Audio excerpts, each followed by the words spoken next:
Hello, welcome to Agri Time. Learn agriculture with me.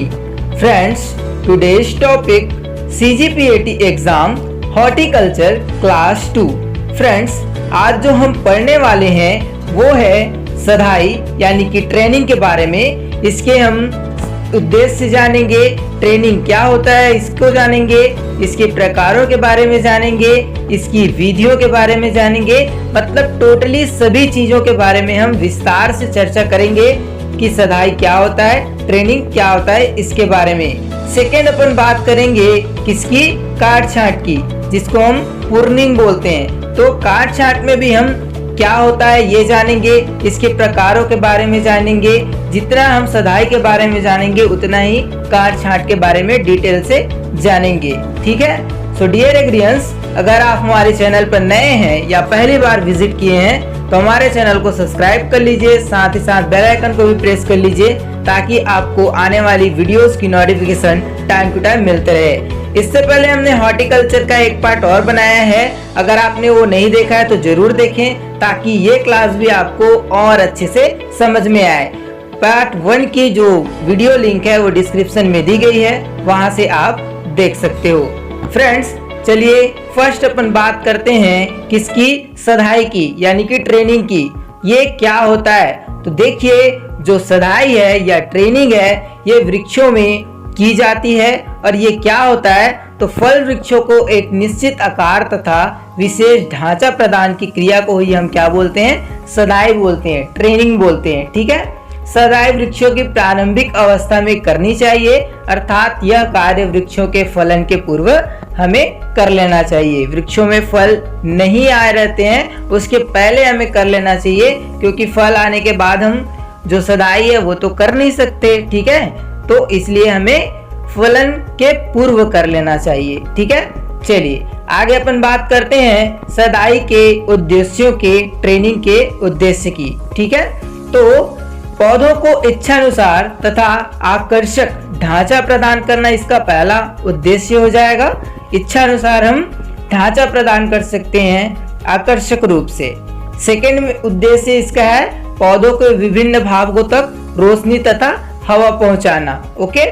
Third उद्देश्य इसका उद्यान के अंदर की जाने वाली विभिन्न कृषि क्रियाओं को आसानी से संचालित करना। फोर्थ, चौथे नंबर का उद्देश्य है पौधों को मजबूत ढांचा प्रदान करना। ठीक है। तो ये सधाई के ट्रेनिंग के उद्देश्य हैं जो कि आपको याद रखने हैं। ठीक है। आगे बात करें हम किसकी, सधाई के प्रकारों की।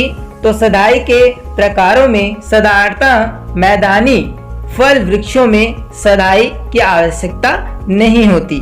किसमें, पहाड़ी जो होते हैं, ठीक है, उसमें जो फल वृक्ष है उसके जैसे कि बेल हो गया और वृक्ष जो हो गए जैसे कि सेब, नाशपाती, इन सभी में हमें सधाई की आवश्यकता होती है। लेकिन जो मैदानी फल वृक्ष होते हैं उनमें हमें सधाई की आवश्यकता नहीं होती।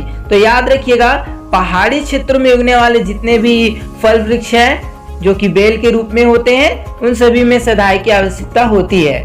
एग्जाम्पल के तौर पे जैसा कि मैंने आपको कहा कि सेब हो गया, नाशपाती, आड़ूचा, अंगूर, आप कुकुम्बर को भी ले सकते हो, खीरा को, उसमें भी हम सधाई करते हैं। ठीक है। चलिए अब बात करते हैं हम किसकी, सधाई के विधियों की, कि क्या क्या विधियां होती हैं ट्रेनिंग करने की, सधाई करने की। तो सबसे पहले अपन बात करेंगे केंद्रीय अग्ररोह प्रणाली की, जिसको हम सेंटर लीडर सिस्टम बोलते हैं। तो इस प्रणाली में मुख्य तने को सीधा बढ़ने दिया जाता है, मुख्य तने को सीधा बढ़ने दिया जाता है तथा जमीन से 1 मीटर ऊंचाई तक मुख्य तने पर किसी भी प्रकार की जो शाखा है उसको हम उगने नहीं देते। और इसके पश्चात हम पहली शाखा जमीन से 1 मीटर की ऊंचाई पर निकलने देते हैं, फिर उसके बाद आधा मीटर पर शाखाएं निकलने देते हैं। ठीक है, समझ गए होंगे आप। इस तरह से सधे हुए वृक्ष किसके आकार के दिखाई देते हैं, सो पिरामिड के आकार के दिखाई देते हैं। मैं आपको एक इमेज शो करता हूँ, ठीक उसी प्रकार दिखाई देता है। तो आप यहाँ पे देख सकते हो, ठीक इसी प्रकार दिखाई देता है जब वृक्षों की हम सधाई कर लेते हैं फर्स्ट विधि में, केंद्रीय अग्ररोह प्रणाली में। इसके बाद बात करते हैं कि मजबूत एवं ऊंचे होते हैं ये जो वृक्ष होते हैं, केंद्रीय अग्ररोह जो प्रणाली है, अगर ये कर लेते हैं हम, तो इसमें पौधे को मजबूती मिलती है, साथ ही साथ जो पौधे होते हैं वो ऊंचे होते हैं। वृक्षों की अधिक ऊंचाई होने के कारण इसमें नुकसान क्या होता है, तो फलों की तुड़ाई करने में नुकसान होता है, और साथ ही साथ अगर कोई कीड़ा वगैरह लग गया या कोई बीमारी वगैरह आ गया, डिसीज हो गया पौधे को, तो वहां पे हम दवाई छिड़केंगे तो ऊंचाई होने के कारण वहां पे हमें कठिनाई उसमें आएगी। ठीक है, इस तरह के जो केंद्रीय अग्ररोह प्रणाली विधि है, इसके एग्जाम्पल अगर देखें हम, तो इसका एग्जाम्पल हो जाएगा पीर और नाशपाती। तो एग्जाम्पल भी जरूर से जरूर याद रखिए आप। चलिए अब बात करते हैं हम सेकेंड प्रणाली की या विधि की। दूसरा जो विधि है वो है खुला केंद्र प्रणाली, जिसे हम ओपन सेंटर लीडर सिस्टम बोलते हैं। तो इस विधि से पौध रोपण करते समय तने के ऊपरी भाग को क्या किया जाता है, सो काट दिया जाता है। उसके बाद वृक्ष के कटे हुए भाग से कोई भी शाखा नहीं निकलने दी जाती, मतलब कि काट ही दिया जाता है। जैसे ही थोड़ा बहुत निकला फिर हम काट देंगे उसको। ठीक है, तो इस प्रकार के वृक्ष गुलदस्ते तथा कलश जैसे दिखाई देते हैं। मैं आपको एक इमेज शो कर रहा हूँ, ठीक उसी प्रकार दिखाई देता है। तो यहाँ पे देख सकते हो आप, ओपन लीडर सिस्टम यानी कि खुला केंद्र प्रणाली में जो वृक्ष है वो कुछ इस तरीके से दिखता है, कलश की तरह या फिर गुलदस्ते की तरह। इस विधि में वृक्ष का बीच या मध्य वाला जो भाग है वो खुला होता है, ये वाला जो कि आप देख सकते हो। इसलिए प्रकाश तथा वायु पर्याप्त मात्रा में वृक्ष के प्रत्येक भाग तक पहुंचता है और जो पौधा है वो अच्छे से विकास करता है। फलन अधिक होता है इस विधि में, यानी कि इस विधि से अगर हम सदाई करें वृक्षों की तो इसमें फलन अधिक होगा। ठीक है, इन फल वृक्षों में उद्यानिकी जो क्रियाएं की जाती हैं, हॉर्टिकल्चरल जो क्रिया की करेंगे हम, तो इसमें आसानी से हम कर सकते हैं। एग्जाम्पल के तौर पे हम, उदाहरण के तौर पे हम पीच को लेंगे। ठीक है, चलिए अब नेक्स्ट विधि की बात करते हैं हम। तो तीसरा जो विधि है वो है आपका क्या, रूपांतरित अग्ररोह प्रणाली यानी कि मॉडिफाइड सेंटर लीडर सिस्टम। ठीक है, तो ये क्या होता है, तो इस विधि में उपरोक्त दोनों विधियां, जो पहला वाला था यानी कि सेंटर लीडर सिस्टम और जो दूसरा था ओपन लीडर सिस्टम, ठीक है, ओपन सेंटर लीडर सिस्टम, तो इन दोनों का ही रूपांतरण इस विधि में किया जाता है। ठीक है, और इस विधि में वृक्षों को पहले केंद्रीय अग्ररोही विधि से साधा जाता है।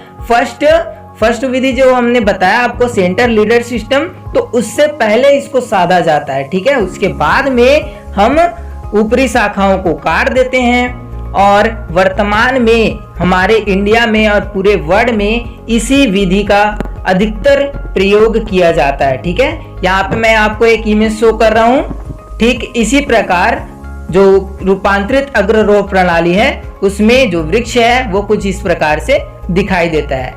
एग्जाम्पल के तौर पे आप ले सकते हो सेब को, एप्पल को। ठीक है, तो ये तो रही सदाई के बारे में आवश्यक जानकारियां जो मैंने आपको बता दी यहाँ पे। ठीक है, ट्रेनिंग के बारे में। ठीक है, चलिए अब अपन बात करेंगे किसकी, प्रूनिंग की, काट छांट की। ये क्या होता है, ये क्या बला है, तो देखिए सबसे पहले अपन बात करेंगे कि ये क्या होता है। तो देखिए जो काट छांट है, प्रूनिंग जो है, ठीक है, ये काट छांट फल उद्यानों में की जाने वाली एक अति महत्वपूर्ण, वेरी इंपॉर्टेंट क्रिया होती है। वृक्ष के किसी भाग को किसी विशेष उद्देश्य की पूर्ति हेतु काट कर अलग कर देने की क्रिया को हम कृंतन या काट छांट कहते हैं। तो यहाँ पे एक और नाम आ गया है, उसको भी ध्यान रखना, कृंतन भी बोला जाता है काट छांट या प्रूनिंग को। ठीक है, तो आपको पता चल गया कि काट छांट या प्रूनिंग जो है ये किसको बोला जाता है, ऐसे करके।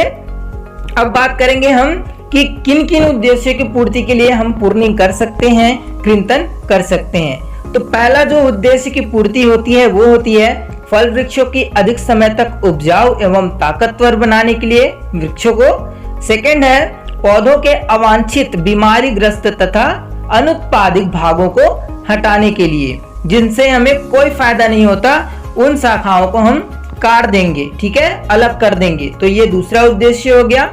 तीसरा उद्देश्य की जो पूर्ति करता है प्रूनिंग, वो करता है वृक्षों को बनावटी ढंग से आराम देने के लिए।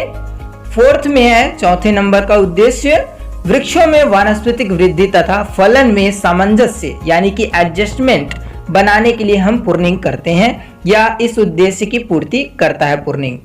इसके बाद पांचवें नंबर का जो उद्देश्य की पूर्ति करता है वो है वृक्ष के एक भाग से दूसरे भाग में ऊर्जा का स्थानांतरण।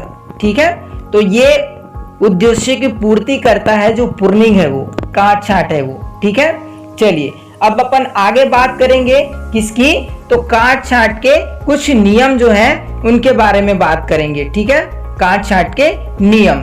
तो काट छांट निम्न नियमों के अनुसार की जाती है। सर्वप्रथम मरी हुई, सूखी, रोगग्रस्त, डिसीज अफेक्टेड, जिसमें रोग हो एवं कमजोर शाखाओं को हम अलग कर देंगे। तो ये पहला नियम हो जाता है प्रूनिंग का। ठीक है, सेकंड जो नियम बन के आता है वो है कि जो शाखाएं जमीन के बहुत नजदीक हो उन्हें काट कर अलग कर देते हैं हम। ठीक है, जो भी शाखाएं हैं वो जमीन के नजदीक में हो उसे हम काट देंगे। तीसरा नियम बन के आता है शाखाओं को काटते समय यह ध्यान रखना चाहिए कि वो फटे ना।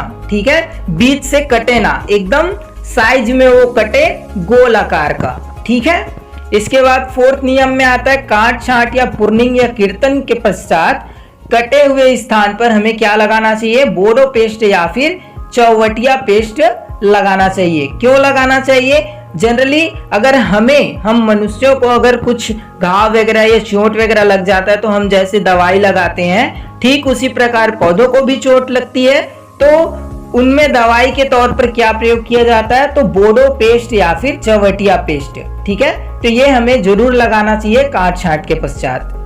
पांचवा नंबर का नियम है शाखाओं को काटने के लिए तेज धार वाली कुल्हाड़ी या आरी का प्रयोग करना चाहिए। कुल्हाड़ी का प्रयोग उतना खास नहीं होता और करना भी नहीं चाहिए। ठीक है, क्योंकि इससे फटने के चांसेस होते हैं जो तना है वो, इसलिए हमें हमेशा आरी का प्रयोग करना चाहिए, जिससे जो आपका जो तना रहेगा जिसको आप काटोगे वो एकदम ठीक ठाक कटेगा। ठीक है, और इधर उधर फटेगा नहीं।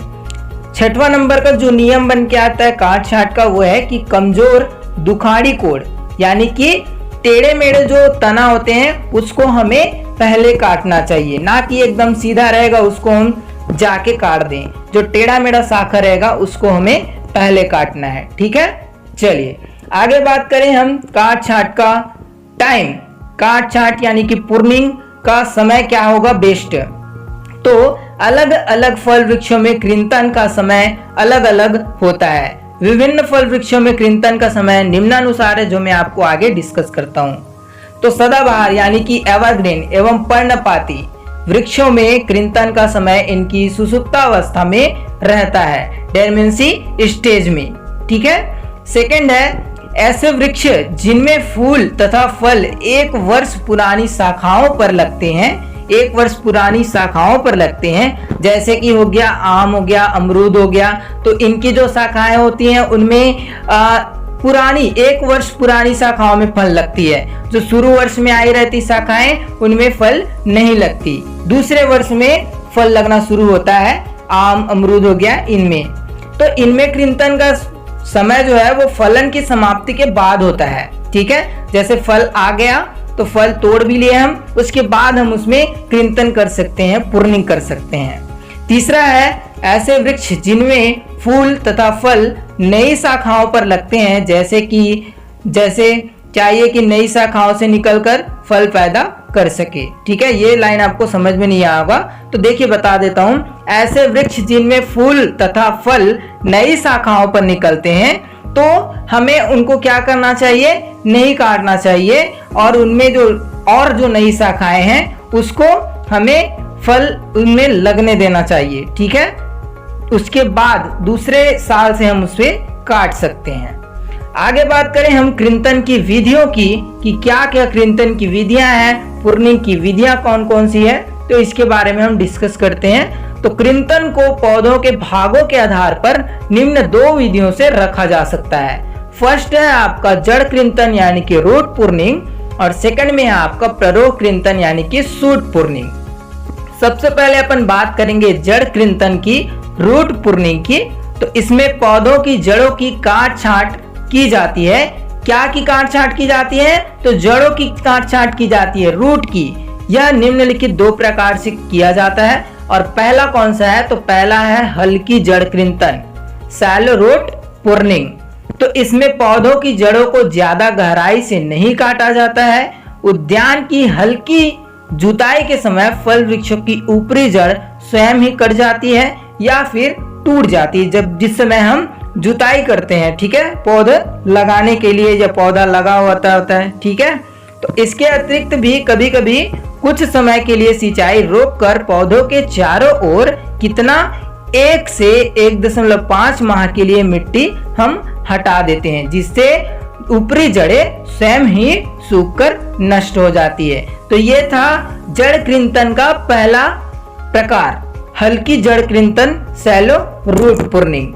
चलिए अब सेकंड अपन बात कर लेते हैं जड़ कृंतन का जो प्रकार है उसका, ठीक है। तो सेकंड प्रकार है आपका भारी जड़ कृंतन, जिसको हम डीप रूट प्रूनिंग भी कहते हैं, ठीक है।